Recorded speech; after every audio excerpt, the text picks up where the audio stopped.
Fala rapaziada, beleza? Então, eu vou fazer um videozinho bem rápido aí, né? De como que faz o refluxo da turbina aí, tá? Eu vi um comentário aí, né? Pedindo pra ensinar, tá?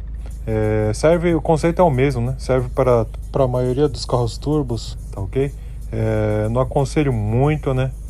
A fazer esse tipo de refluxo, porque pode ser que venha danificar a turbina, beleza? Então, é o seguinte, né? É um motor aí, 4 cilindros, né? 1.5 turbo aí, né? Da Haliart aí. Beleza? O negócio é o seguinte, primeiro a gente vai retirar, né? A válvula de recirculação, né? Original, certo? Retirando ela, né? A gente vai tampar, né? A parte da pressurização, tá? E o outro lado também a gente vai tampar, que é a parte onde que vai no filtro, certo? Eu utilizei essas tampinhas que vende no home center mesmo, né? De plástico. Mas o melhor mesmo seria a tampinha de alumínio, né?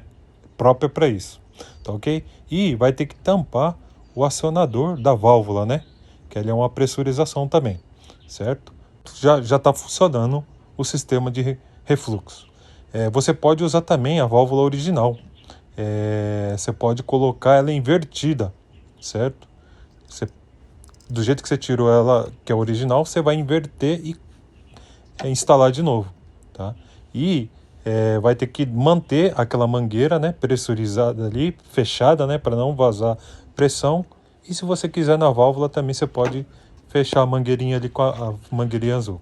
O ideal mesmo seria com esse intercooler maior, né, que é Chagrin, né, que é não original, porque o original ele é muito pequeno, ele fica bem no cantinho ali do lado esquerdo, né, do lado do passageiro, tá? Para ficar mais da hora, você colocar do Lancer Evolution, né? O intercooler do Lancer Evolution, que o som ele fica bem mais prolongado, beleza? Então fica no vídeo aí para ver como que ficou. Falou, um abraço.